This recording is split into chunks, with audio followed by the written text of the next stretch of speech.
लेकिन ठीक है Preeti ma'am, recording is on now, it's over to you please.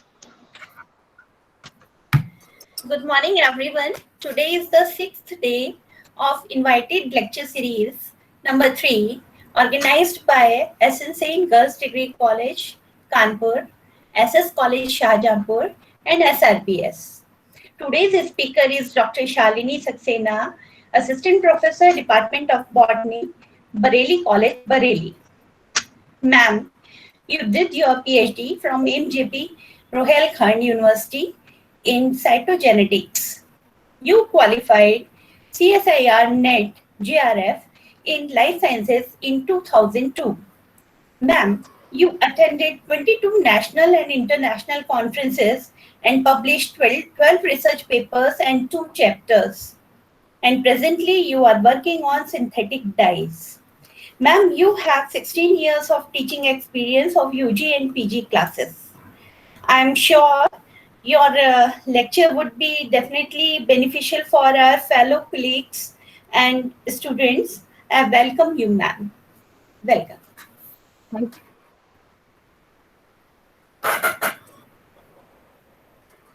Thank you, ma'am, for your kind words. Very good morning to all of you. I hope you all will be fine at your homes and following the norms of Bharat Sarkar. First of all, I would like to thank Dr. Adarsh Pandey sir, a very dynamic, enthusiastic director of SRBS, whole SRBS organizing team. And I would like to thank Dr. Preeti Singh, who is the director of this series. And she is very beautiful as well as passionate for the subject. And I would like to thank all the participants and dear students. Without taking too much time, I think I should start my presentation. Sir, start kare? Yes. Sure, most welcome. Okay. Without taking too much time, now I would like to start my presentation. And my presentation is on the topic gene interaction. Gene interaction, as the name suggests,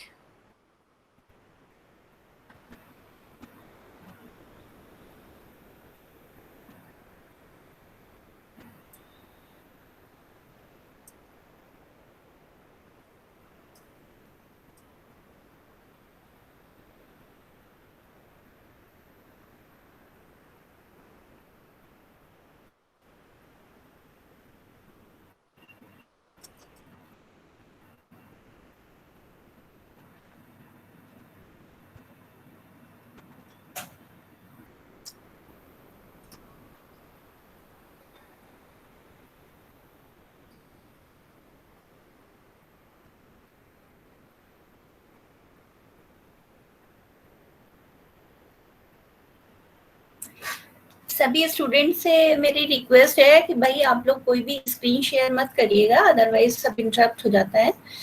और ma'am की जो slides आपको दिखाई दे रही है उसको pin कर लीजिए प्लीज, तो आपका इंटरप्शन नहीं आएगा बीच में. मैम की भी स्लाइड्स स्टार्ट हो जाएंगी, आप सभी लोग उसमें पिन कर देंगे तो फिर उसमें कोई भी इंटरप्शन नहीं होगा. बिल्कुल अच्छी स्लाइड्स दिखाई देती रहती है.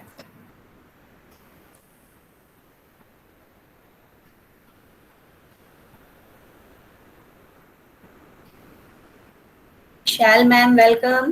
Nareen Kumar Shukla ji, welcome.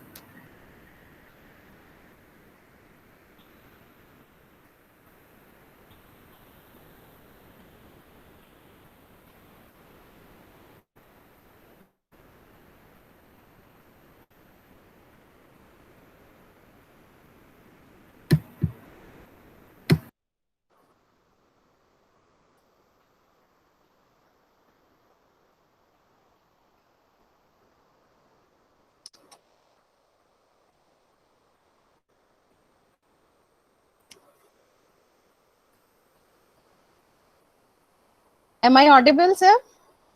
Hello? Am I audible, ma'am? Yeah. Okay. So my presentation is on the topic gene interaction. Gene interaction, as the name suggests, it is the interaction between the genes, यानी different genes के बीच होने वाले interaction को gene interaction कहा जाता है। लेकिन सबसे पहला सवाल ये उठता है कि ये कॉन्सेप्ट कहाँ से आया। तो डियर स्टूडेंट्स, जब भी हम बात करते हैं, जेनेटिक्स पढ़ने की स्टार्ट करते हैं, तो सबसे पहले हम मेंडल को पढ़ते हैं, मेंडल के नियम पढ़ते हैं, inheritance pattern given by Mendel study करते हैं। तो सबसे पहले हम कॉन्सेप्ट देखेंगे मेंडल का। According to Mendel, gene are discrete unit, यानी जो जीन्स हैं वो डिस्क्रीट यूनिट्स हैं, और one gene is responsible for one character, यानी हर कैरेक्टर एक जीन से डिसाइड होता है, और वो जीन दो फॉर्म्स में पाया जाता है, एक डोमिनेंट फॉर्म और एक रिसेसिव फॉर्म। यानी बहुत सिंपल इनहेरिटेंस पैटर्न जो मेंडल ने बताया कि जीन जो है वो यूनिट्स हैं, डिस्क्रीट यूनिट्स हैं, इंडिपेंडेंट यूनिट्स हैं, जिनका आपस में कोई भी लिंक नहीं है। हर जीन एक पर्टिकुलर फिनोटाइपिक ट्रेट के लिए रिस्पॉन्सिबल है, और वो जीन दो फॉर्म्स में पाया जाता है, एक डोमिनेंट फॉर्म होती है और एक रिसेसिव फॉर्म होती है। और आप सभी लोग जानते भी होंगे, Mendel never use the term gene, Mendel ने कभी जीन शब्द का इस्तेमाल नहीं किया, ही यूज द टर्म फैक्टर और मर्कमल। तो मेंडल के अकॉर्डिंग जो इनहेरिटेंस होता है वो डिस्क्रीट यूनिट से होता है, जिन्हें फैक्टर कहा जाता है। हर फैक्टर की दो फॉर्म्स होती हैं, एक डोमिनेंट फॉर्म और एक रिसेसिव फॉर्म, और हर पेरेंट या तो एक डोमिनेंट फॉर्म को कंट्रीब्यूट करता है या एक रिसेसिव फॉर्म को कंट्रीब्यूट करता है। तो बहुत सिंपल, जैसे कि उनका जो मोनोहाइब्रिड क्रॉस आपने पढ़ा है, तो हाइट का एक जीन है जिसकी दो फॉर्म्स है, एक कैपिटल टी है और एक small T. Capital T is for tallness and small T is for dwarfness. तो हर जीन के दो फॉर्म्स हो गए, डोमिनेंट एंड रिसेसिव, और इस तरह से इनहेरिटेंस पैटर्न चलता है। लेकिन बाद की स्टडीज में, जब मॉलिक्यूलर बायोलॉजी की फील्ड में और ज्यादा स्टडीज हुई, जब ये पता लगा कि क्रोमोसोम जैसे स्ट्रक्चर है, जबकि मेंडल ने नहीं बताया था इस बारे में कि कोई क्रोमोसोम टाइप का कोई स्ट्रक्चर होता है, मेंडल इस बारे में नहीं जानते थे। तो जब ये और ज्यादा मॉलिक्यूलर बायोलॉजी की फील्ड में डेवलपमेंट हुआ, तो ये पाया गया कि inheritance pattern is somewhat more complex, यानी जो inheritance pattern it is not so simple as suggested by Mendel. जैसे मेंडल ने बताया कि सिंपल यूनिट्स हैं, दो फॉर्म्स हैं, डोमिनेंट है और रिसेसिव है, ऐसा इनहेरिटेंस बिहेवियर यूनिवर्सली नहीं पाया जाता है। और inheritance pattern is somewhat more complex, यानी जो इनहेरिटेंस पैटर्न है it is more complex, it is more complicated. और तब वहां से कॉन्सेप्ट आया जीन के इंटरेक्शन का, और सबसे पहली बार जीन इंटरेक्शन के बारे में बताया बेटसन एंड पनेट ने 1906 में। बेटसन एंड पनेट ने बताया कि मेंडल का जो इनहेरिटेंस पैटर्न है it is not universally accepted, और ये जो है कई जीन के इंटरेक्शन से भी फिनोटाइपिक कैरेक्टर्स जो है वो एक्सप्रेस होते हैं। सबसे पहले बेटसन ने ऑब्जर्व किया कि जो स्वीट पी होती है, लथाइरस ओडोरेटस, वहां पर लथाइरस ओडोरेटस में जो फ्लावर का पर्पल कलर है it is governed by two genes, यानी वहां पर एक जीन का रोल नहीं है, वहां पर दो जीन्स इन्वॉल्व होते हैं, C and P, and both the genes are present when in dominant form they provide purple color to the flower। यानी वहां से कॉन्सेप्ट आया कि जीन के बीच में इंटरेक्शन होता है, और जो फिनोटाइपिक एक्सप्रेशन है it is a collaboration of two or many genes. This is the concept of gene interaction. हालांकि ये बात भी आपको ध्यान रखनी है कि जिस तरह से chloroplast, mitochondria, endoplasmic reticulum, ribosomes, इतने सारे सेल ऑर्गेनेल्स जानने के बाद भी आज भी सेल की इंपॉर्टेंस कम नहीं हुई है। Cell is the unit of life, cell is the unit of structure, cell is the unit of function. और जिस तरह से इलेक्ट्रॉन, प्रोटॉन और न्यूट्रॉन की खोज होने के बाद भी एटम की इंपॉर्टेंस है, उसी तरह से मेंडेलियन प्रिंसिपल भी आज भी उतने ही इंपॉर्टेंट है। That's why Mendelian genetics is called core of classical genetics। तो इनहेरिटेंस पैटर्न कुछ केसेस में डिफरेंट होता है, लेकिन मेंडेलियन जेनेटिक्स जो है it is ultimately core of classical genetics. और मैं आपको यहाँ पे बताना भी चाहती हूँ डियर स्टूडेंट्स कि कुछ कैरेक्टर्स हैं जो आज भी आप पढ़ेंगे मेंडेलियन जेनेटिक्स के इनहेरिटेंस पैटर्न के हिसाब से है। जैसे कि आपने देखा होगा कुछ लोगों के चीक्स में डिंपल पड़ते हैं, तो जो डिंपल का पड़ना है that is also a Mendelian inheritance pattern, it is a dominant character. Cleft chin, chin में एक छोटा सा गड्ढा पड़ता है, क्लैफ्टेड चिन बोलते हैं उसको, that is also a dominant character. Brachydactyly, it is also a dominant character. There are so many features, ear lobe का फिक्स होना या फ्री होना, it also follows Mendelian inheritance pattern. तो बहुत सारे कैरेक्टर्स हैं ह्यूमंस में भी जो मेंडेलियन कैरेक्टर्स को फॉलो करते हैं, लेकिन इसके बावजूद भी बहुत सारे ऐसे भी एग्जाम्पल्स हैं जहां आप उसको मेंडेलियन इनहेरिटेंस पैटर्न से एक्सप्लेन नहीं कर सकते। जैसे बहुत सिंपल है स्किन कलर का, अगर आप सोचिए जो ह्यूमन स्किन कलर है अगर वो मेंडेलियन इनहेरिटेंस को फॉलो करता तो सोचिए केवल दो ही कैटेगरीज होती, या तो ब्लैक या व्हाइट। जो डोमिनेंट है ब्लैक है या व्हाइट है, दो ही स्किन टोन्स होती, ब्लैक शार्प ब्लैक या शार्प व्हाइट। बट ऐसा नहीं है, आपने देखा है कि ह्यूमन स्किन में जो है वो बहुत वेरिएशन है, हाइट में बहुत वेरिएशन है, आई कलर में बहुत वेरिएशन है।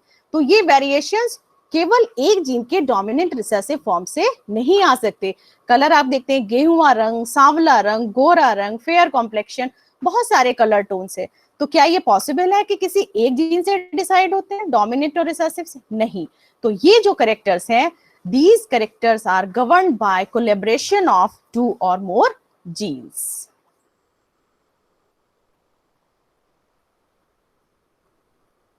तो इस इनहेरिटेंस पैटर्न को क्या नाम दिया गया? This is called non Mendelian inheritance.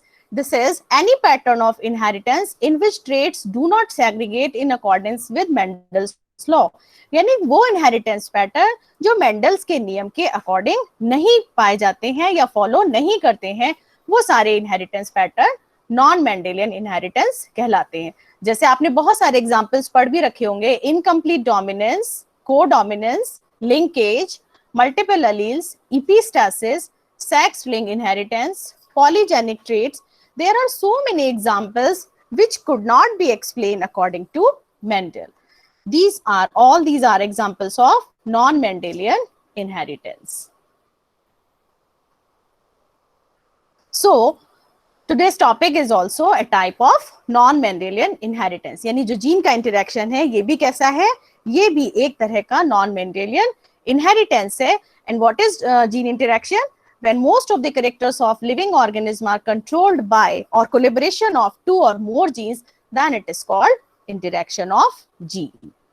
और सबसे खास बात है कि जो यहाँ पर है वो मेंडेलियन रेशो, जो टिपिकल डाई हाइब्रिड रेशो है, वो मॉडिफाई हो जाता है। Typical dihybrid ratio is 9:3:1 और वो मॉडिफाई हो जाता है। So in this slide, this is the definition of gene interaction. When two or more different genes influence the outcome of a single trait, this is known as gene interaction. अब gene interaction कई तरह से हो सकता है, वो किसी के प्रभाव को बढ़ा सकता है, घटा सकता है या कैरेक्टर को मॉडिफाई कर सकता है। और इस कॉन्सेप्ट को सबसे पहले इंट्रोड्यूस किया था बेटसन ने, that's why it is also called Bateson factor hypothesis. Now we will talk about types of gene interaction. यानी जीन इंटरेक्शन कितने तरह से हो सकता है? So it is very simple to understand. Gene interaction may be of two types, intragenic interaction और and intergenic interaction. तो सबसे पहले देखेंगे intragenic. Intragenic as the name suggests, gene के अंदर होने वाला इंटरेक्शन, यानी एक ही जीन है उसके डिफरेंट अलील्स के बीच में। आप अलील टर्म से तो बहुत अच्छे से जानते होंगे, अलील क्या होते हैं? जीन के जो ऑल्टरनेटिव फॉर्म्स होते हैं वो अलील्स कहलाती हैं। तो जब एक ही जीन के डिफरेंट अलील्स के बीच में इंटरेक्शन होता है तब उसे कहते हैं इंट्राजेनिक इंटरेक्शन और इंटर अलीलिक। तो आप उसे इंटर अलीलिक बोलिए या इंट्राजेनिक, एक ही बात है। तो this is the interaction between the alleles of same gene. जैसे आपने मेंडल केस में पढ़ा है, मेंडल के केस में मेंडल के केस में आपने देखा हाइट का जीन है, वहां पर कैपिटल टी और स्मॉल टी इंटरेक्ट करते हैं, तो वो हो गया इंटर अलीलिक इंटरेक्शन। अब दूसरा है second one is intergenic interaction. Intergenic interaction is also known as non-allelic interaction. ये मेन टाइप का इंटरेक्शन है जो आप आज देखेंगे। इंटरजेनिक इंटरेक्शन मींस जहां पर दो या दो से ज्यादा जीन आपस में इंटरैक्ट करके एक डिफरेंट फिनोटाइप या एक डिफरेंट कैरेक्टर को प्रोड्यूस करते हैं, तो वो कहलाता है इंटरजेनिक। यहाँ पर एक चीज आपको डिफरेंशिएट करना है।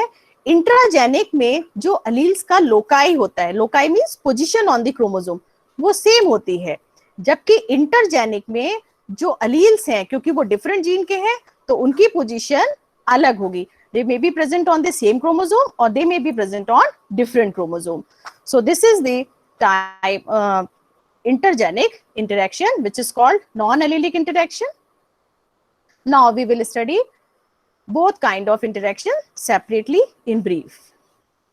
First one is intragenic interaction.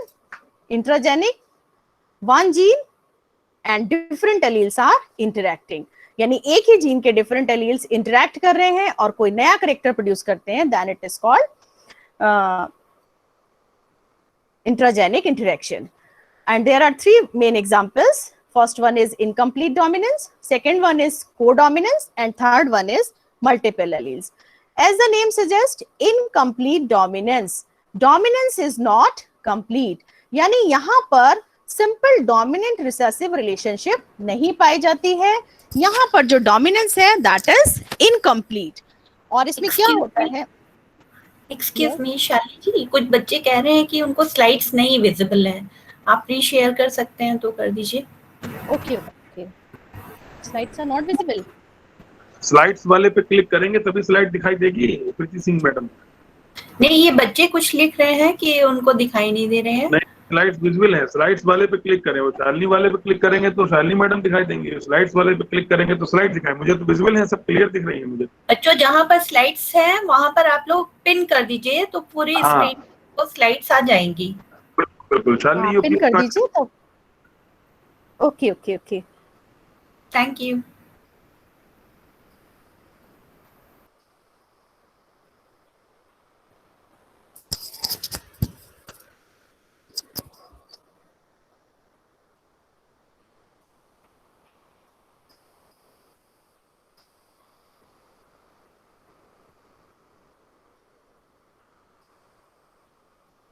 Hello.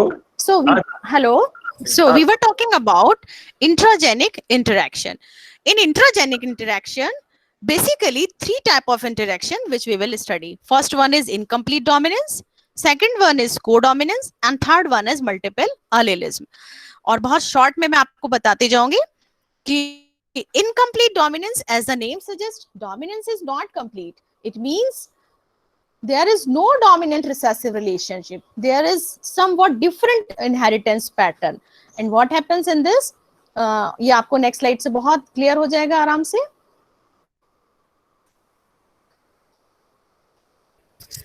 Incomplete dominance is also known as blending inheritance, intermediate gene effect, partial dominance और सेमी डोमिनेंस. ये इसके अलग अलग नाम है.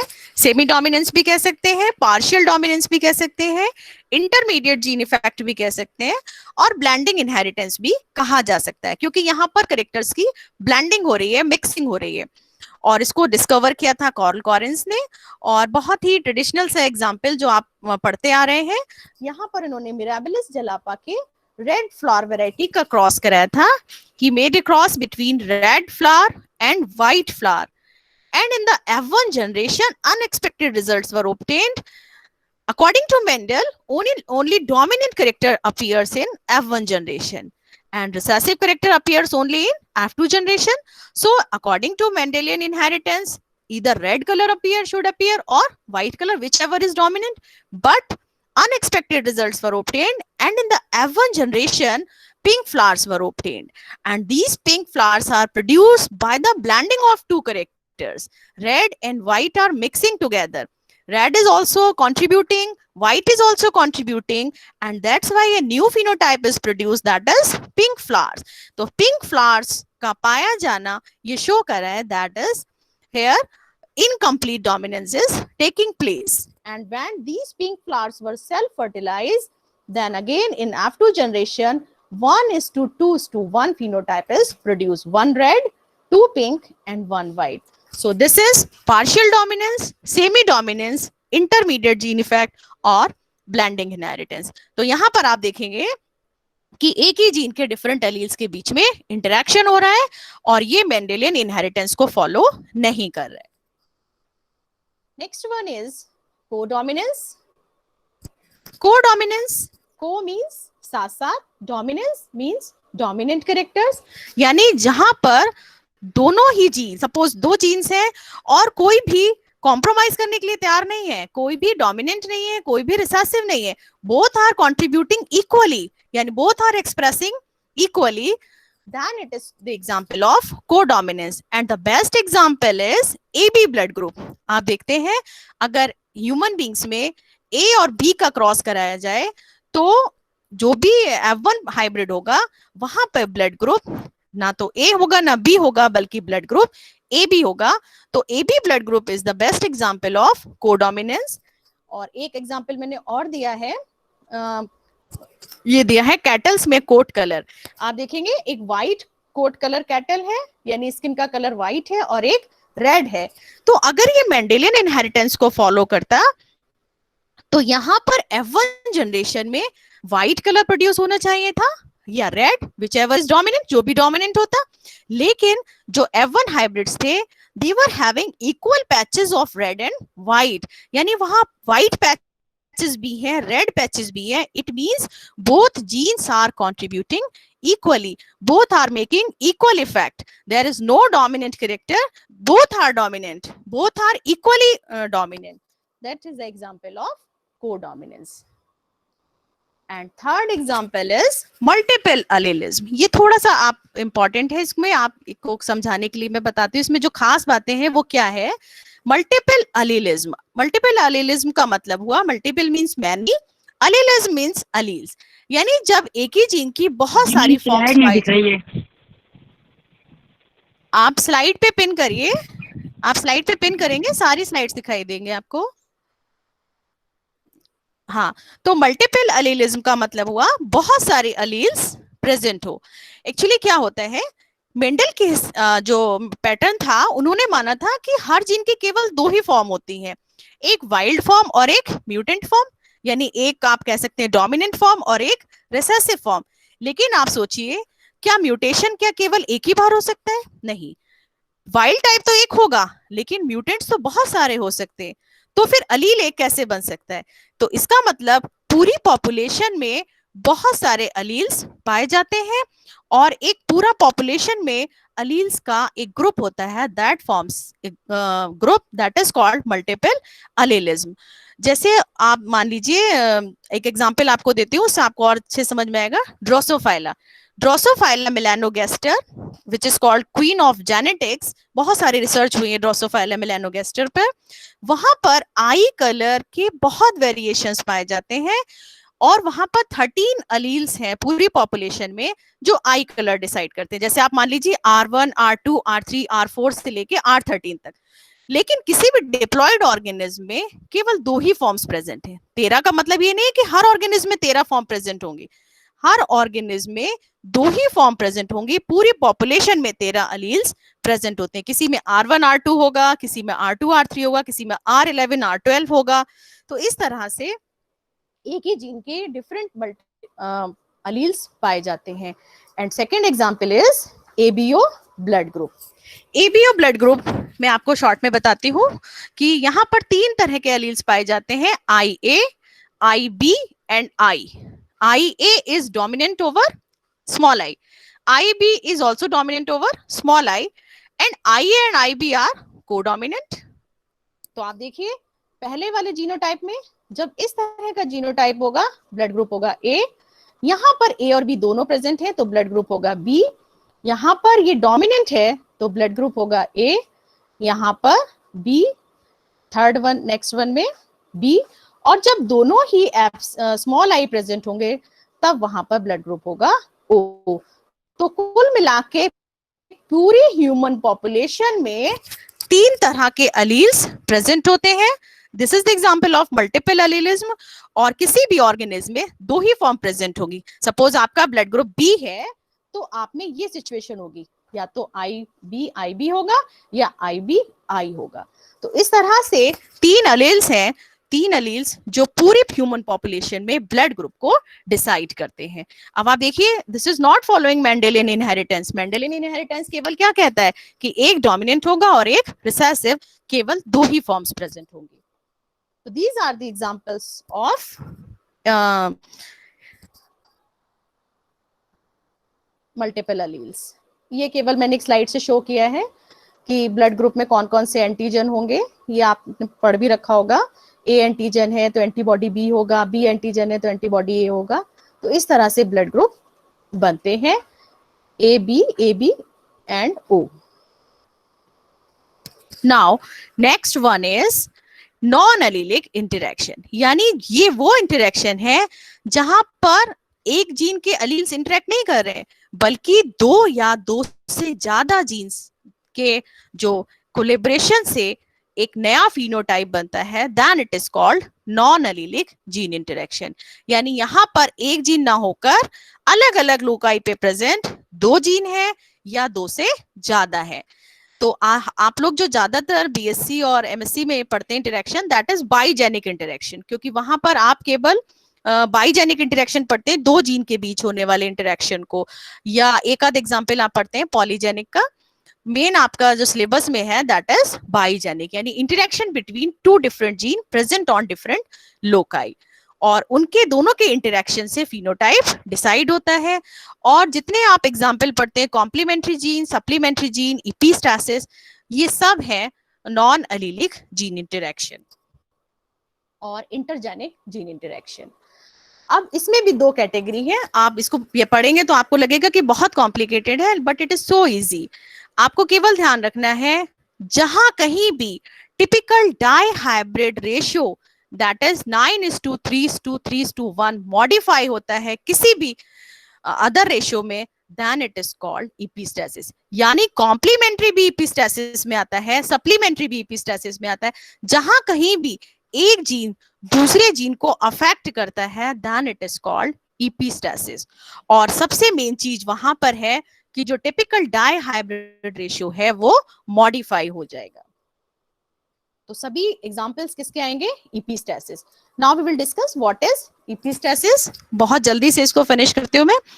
हाँ, पहले एपिस्टेसिस से पहले नॉन एपिस्टेटिक इंटरेक्शन, यानी कि ऐसे भी इंटरेक्शन है जहां 2 जीन प्रेजेंट तो हैं, इंटरैक्ट भी कर रहे हैं, लेकिन वो मेंडेलियन रेशियो को मॉडिफाई नहीं कर पा रहे हैं। यानी जो टिपिकल डाई हाइब्रिड रेशियो है 9:3:3:1 वो वही रहता है, तो ये कहलाएगा नॉन एपिस्टेटिक। तो 2 तरह के हो गए, epistatic and non epistatic. Epistatic जहां मॉडिफाई हो रहा है, और नॉन एपिस्टेटिक जहां पर dihybrid ratio remains same.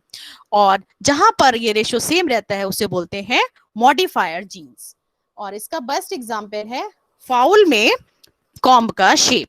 जो आपने देखा है चिकन्स होते हैं उनमें कलगी पाई जाती है, उसका शेप अलग अलग जीन से इंटरेक्शन से डिसाइड होता है। आप देखेंगे यहाँ पर शेप अलग अलग है। आप देखिए ये कलगी है, यहाँ पर रोज टाइप की कॉम्ब बन रही है जो जीन आर बना रहा है, यानी R gene is responsible for rose comb and P gene is responsible for pea comb. बहुत सिंपल है, आर है तो रोज कॉम्ब बनेगा, पी है तो पी जीन प्रेजेंट है तो पी कॉम्ब बनेगा। But when a cross is made between rose comb and pea comb fowl, then in F1 generation both the dominant genes are present, यानी R भी present है और P भी present है। Now both gene interact in such a way that they do not change the typical dihybrid ratio, but they affect the phenotypic trait, यानी ratio को तो नहीं बदल रहे हैं, लेकिन इन्होंने phenotypic कैरेक्टर को मॉडिफाई कर दिया। और क्या मॉडिफाई किया? यहाँ पर एक नई टाइप की कॉम्ब बन गए, दैट इज वॉलनट। तो दोनों के इंटरेक्शन से क्या बना? वॉलनट। और लास्ट में आप देखेंगे कि जहां ये दोनों ही एब्सेंट हो जाते हैं, रिसेसिव फॉर्म में आ जाते हैं, वहां पर एक चौथे टाइप की बन जाती है, that is rose comb, sorry single type. तो 4 तरह की कॉम बन गई, rose comb, pea comb, walnut comb, single comb. तो आप देखेंगे टिपिकल डाइहाइब्रिड रेशियो वही रहा, 9:3:3:1। 9 बने रोज कॉम, 3 बने पी कॉम, 3 बने वॉलनट कॉम और 1 बना सिंगल। तो this is the example of non epistatic modifier gene. ऐसे जीन्स को बोला जाता है मॉडिफायर जीन। अब आ गया एपिस्टैटिक जीन। एपिस्टैटिक जीन में 2 चीजें आपको याद रखनी है केवल। नंबर 1, एपिस्टैटिक जीन में 1 gene affects the Shalini madam ji time हो गया। Okay sir, just going to आप फिनिश। 3-4 मिनट में इसको फिनिश कर दीजिए। ओनली 1 ठीक है? Minute sir, only 1 minute is required.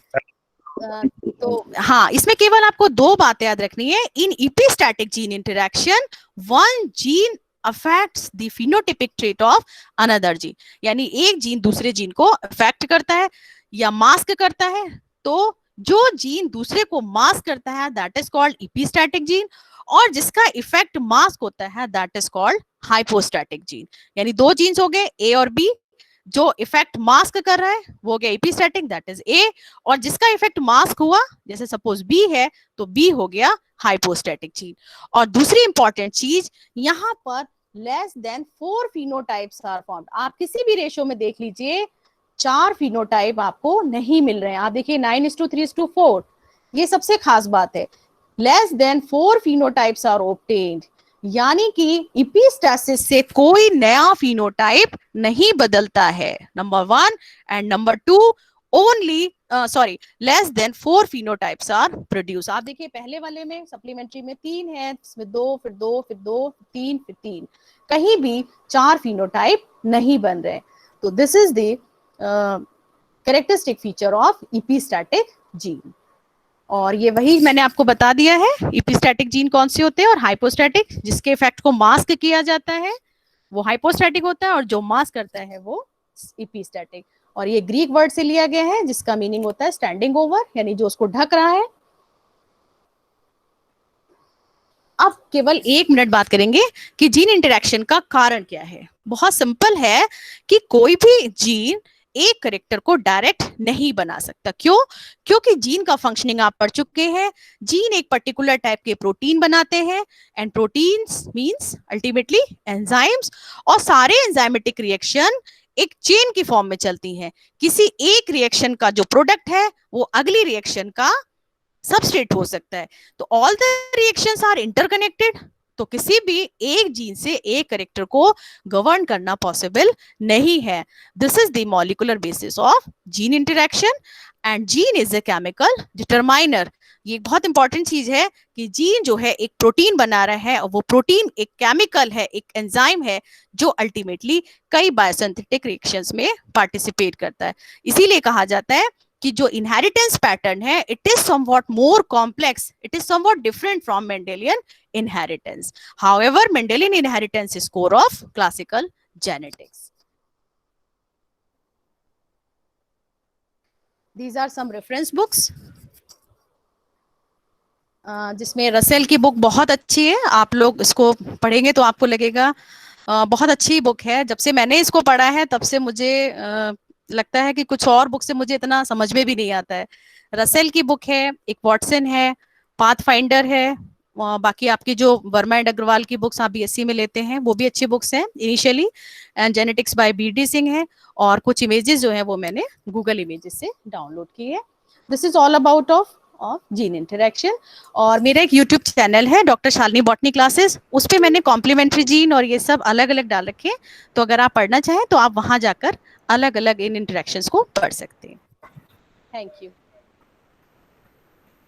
Thank you ma'am, wonderful. बहुत अच्छा लगा होगा, सारे बच्चों को समझ में आया होगा, और मुझे तो वाकई में बहुत अच्छा लग रहा था।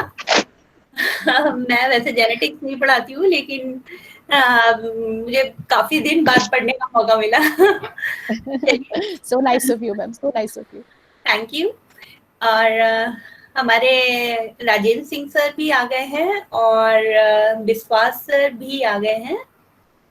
तो और मौली मैम तो पहले ही थी। तो हमारे 4 स्पीकर्स आज यहाँ पर मौजूद हैं। हमारी पूरी सीरीज, ये 6 दिन की सीरीज थी। आज हमारा लास्ट लेक्चर था 6th one, doctor Shalini Saxena का। और आज हमारे 4 स्पीकर्स यहाँ पर